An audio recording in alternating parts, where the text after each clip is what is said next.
Hey, welcome to another episode of geekoutdoors.com. And so recently, Microsoft purchased GitHub. And well, let's just say a lot of people in the open source community were not too happy with this situation.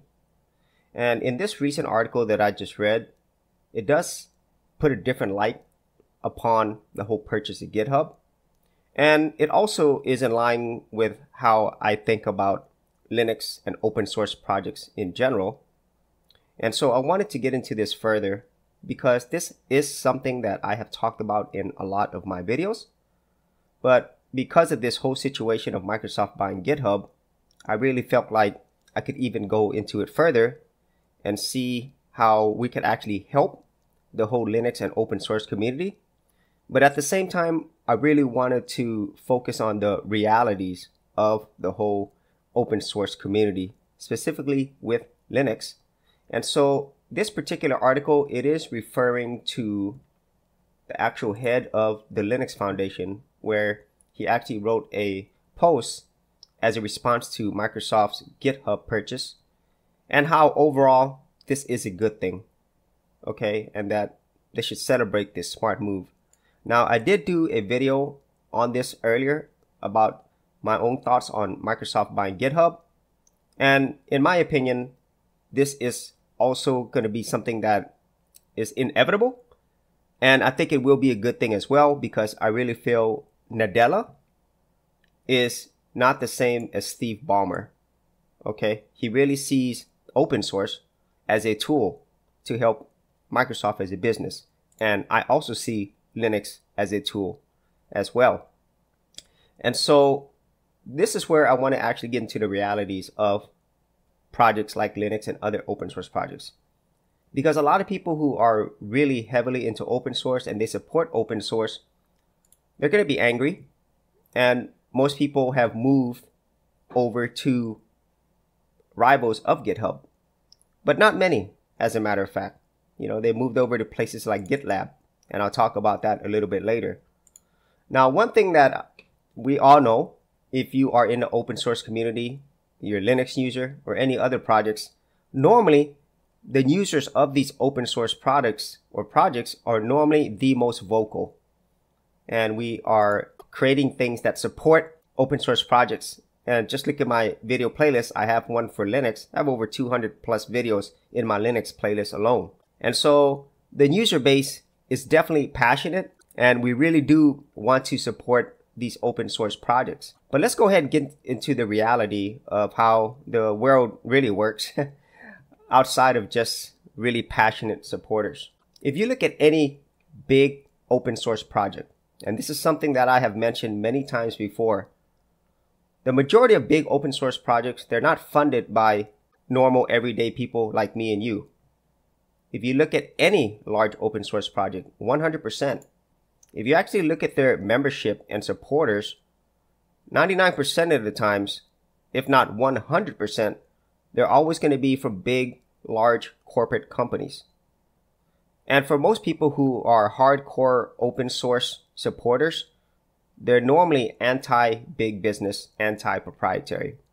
Okay, so this is the Linux Foundation, but I'm going to go into this further. GitHub, obviously, is now a Microsoft company. But as you can see here, they're also the same big companies for the most part.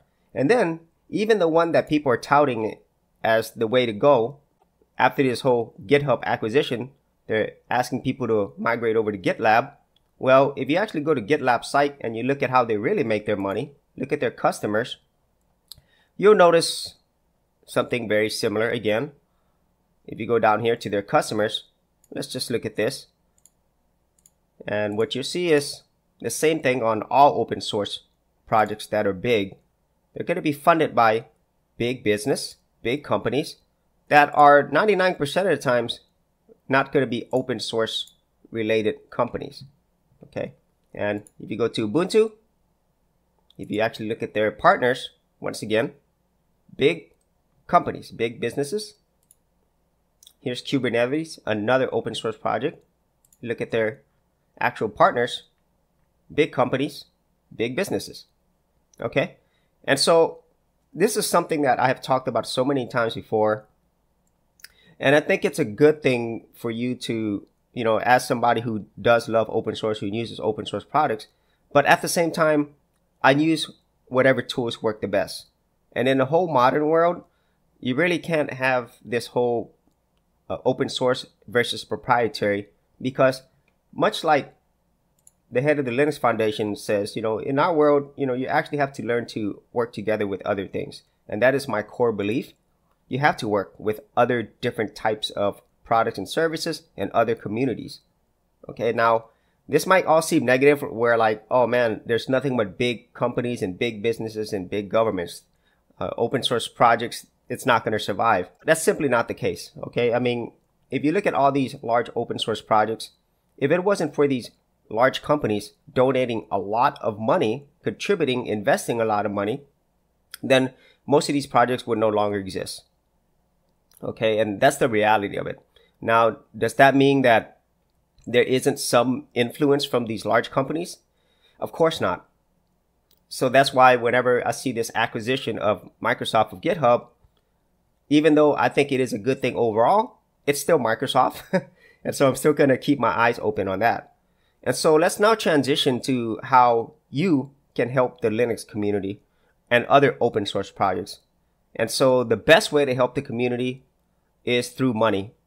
Because even though you have all the support you want in the world, you've done what I've done, created all these videos supporting Linux, at the end of the day, if you go to pay their bills or your own bills, paying somebody with like gratitude that you use their product is not going to be enough. It requires money to keep all of these things running. And especially for much larger projects where they have costs, hard costs, server costs, that might have people who work for them. They might have customer service. There's so many things there that rely on money in order to survive. Even on Linux Mint right here, they have supporters, which are much bigger companies, to help them besides the actual users that donate money. And so what I'm recommending is, if you have the money, donate to the open source projects that you actually want to support. And this is something that I do. And here is my donation for Linux Mint, because I love Linux Mint. And then other projects that I love, Kdenlive, you could go to kde.org, and I've supported them here. Here's my donation here. And then I use Thunderbird every day, and so I've donated here as well. Okay, now what I'm showing you here is not for you to feel bad if you don't spend money, but what I'm going to show you is that you don't have to spend a lot of money to help them if you can. And it's money that you're probably already spending. And so out of all these 3 donations right here to Linux Mint and to the KDE organization and Thunderbird, I spent $15 total, okay, to actually help support these open source projects. Because for most people, including open source users, we're probably spending a lot of our money on these big companies that most really hardcore open source supporters are really against. For example, you probably have a cell phone, or you probably have cable internet at home, right? Well, you're helping a big business. Or you might have an Android phone, Samsung. Well, Samsung is a big business. Or who knows, you might be a Linux user who has an Apple iPhone. And then there are other things where you spend your money that could also be put into the open source projects, like maybe a Netflix subscription, or maybe you buy video games, or probably the worst offender, you go to Starbucks, or other coffee shops, where you're definitely going to be spending more than $15 a month, or even more than $5 a month, right? And so my thought is, if you want to help Linux and other open source projects, give them money. That's the best way to do it.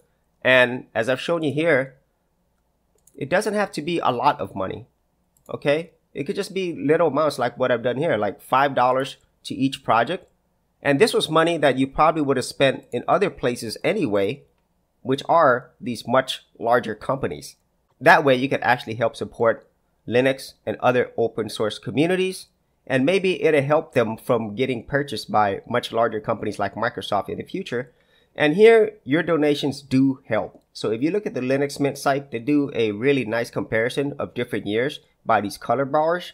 And right now it's 2018, and so far they are trending higher every single month. And in December of 2017, they had donations of $20,459. Now, in the overall scheme of things, users, their donations, it's going to be a small amount compared to these really large corporate sponsors. But then again, anything that could help these open source projects continue to survive and thrive, I think is a great thing. And so that is my thoughts on the whole thing about supporting Linux and other open source projects, and how, we as individual users, even though we're really passionate about these open source projects, we don't like it to be controlled by much larger entities. At the end of the day, in the real world, that's simply not the way that things are going to work, and that we have to get used to the fact that most of these open source projects that we love are more than likely going to be funded by much larger companies like Microsoft. And so if you had any thoughts of anything that I talked about today, or you had some other ideas on how you could help the Linux and open source community, be sure to leave that in the comments area below. And as always, if you did get value out of these videos, be sure to subscribe. And if you did want to support my channel further, you could do that at patreon.com/geekoutdoors. Hey geeks, if you are a creative geek like me and you actually wanted to learn how to create content on YouTube and other places on the internet, then join my Go Content Creators group, where you would get access to 30 free videos and more continuing content for all their creative geeks out there. And the best part of it is all of this is free. All you have to do is simply go to the link below, head over to our page, and join my Go Content Creators group. Thanks a lot, and I will see you on the other side. Thanks for checking out this episode. And as always, if you like these videos, be sure to click on the subscribe button. And for full written content, audio content, and additional geek stuff, head over to geekoutdoors.com, and I'll see you outdoors on the very next episode.